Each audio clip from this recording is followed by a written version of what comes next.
Halo semuanya, perkenalkan nama saya Petronella Pani, NIM saya 2500306058. Saya mahasiswa program studi Pendidikan Sekolah Dasar Institut Santi Buana.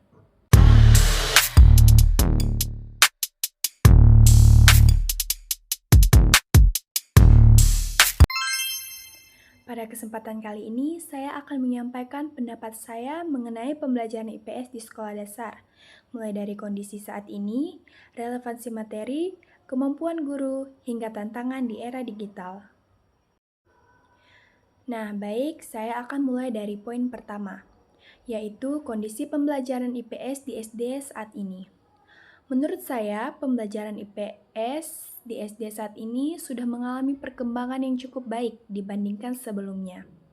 Hal ini terlihat dari mulai digunakannya berbagai metode pembelajaran yang lebih bervariasi, seperti diskusi kelompok, tanya jawab, serta penggunaan media pembelajaran seperti gambar dan video. Namun, pada kenyataannya, pembelajaran IPS masih sering didominasi oleh metode ceramah. Guru menjelaskan, siswa mendengarkan lalu mencatat. Kondisi ini membuat siswa menjadi kurang aktif dan cenderung cepat merasa bosan. Selain itu, IPS sering dianggap sebagai mata pembelajaran hafalan. Misalnya nih, menghafal nama daerah, menghafal kegiatan ekonomi, atau peristiwa sejarah. Padahal IPS sebenarnya bertujuan untuk membantu siswa memahami kehidupan sosial dan lingkungan di sekitar mereka. Sebagai contoh, ketika membahas tentang kegiatan ekonomi, guru bisa mengajak siswa mengamati lingkungan sekitar, seperti pasar, warung, atau pekerjaan orang tua mereka. Dengan cara ini, siswa tidak hanya menghafal, tetapi juga memahami secara langsung. Nah, selanjutnya ada poin yang kedua, yaitu relevansi materi IPS dengan kehidupan nyata siswa. Menurut saya, materi IPS sangat relevan dengan kehidupan sehari-hari.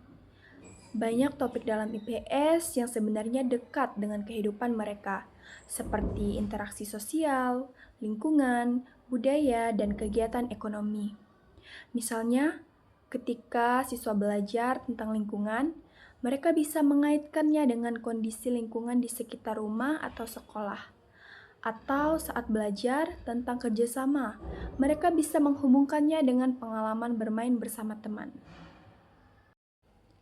Nah, selanjutnya poin yang ketiga, yaitu kemampuan guru dalam mengembangkan pembelajaran IPS yang menarik dan bermakna.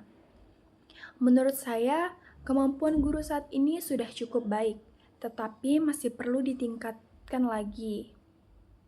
Ada banyak guru yang sudah mulai aktif dan kreatif dalam mengembangkan pembelajaran, seperti menggunakan video, pembelajaran gambar, permainan edukatif, bahkan kegiatan praktik langsung. Sebagai contoh, guru bisa membuat simulasi kegiatan jual beli di kelas agar siswa lebih memahami konsep ekonomi, atau guru bisa mengajak siswa berdiskusi tentang masalah sosial yang terjadi di lingkungan sekitar. Namun, tidak semua guru memiliki kemampuan yang sama. Masih ada guru yang kesulitan dalam menggunakan media pembelajaran atau belum terbiasa dengan metode pembelajaran yang inovatif. Hal ini bisa disebabkan oleh beberapa faktor seperti keterbatasan fasilitas di sekolah, kurangnya pelatihan, atau kurangnya pengalaman dalam menggunakan teknologi. Oleh karena itu diperlukan upaya untuk meningkatkan kompetensi guru, mulai melalui pelatihan, workshop, maupun belajar secara mandiri.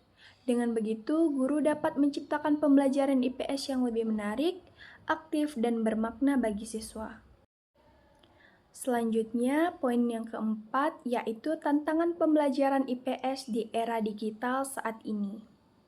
Nah, di era digital, teknologi sebenarnya memberikan banyak peluang dan pembelajaran. Guru dapat menggunakan berbagai media digital seperti video animasi dan platform pembelajaran online untuk membantu pelajaran lebih menarik. Namun, di sisi lain, terdapat beberapa tantangan. Salah satunya adalah tidak meratainya akses teknologi tidak semua sekolah memiliki fasilitas yang memadai seperti internet atau perangkat digital. Nah, selain itu, tidak semua guru dan siswa memiliki kemampuan yang sama dalam menggunakan teknologi. Nah, hal inilah yang dapat menghambat proses pembelajaran. Tentang lainnya adalah penggunaan gadget oleh siswa yang lebih banyak untuk hiburan, seperti bermain game atau media sosial, daripada untuk belajar. Oleh karena itu, kita sebagai seorang guru perlu memiliki strategi yang tepat dalam memanfaatkan teknologi agar siswa dapat menggunakan gadget sebagai alat belajar, bukan hanya sebagai alat hiburan. Nah, sebagai contoh, guru dapat memberikan tugas berbasis video, kuis online, atau proyek sederhana yang melibatkan penggunaan teknologi.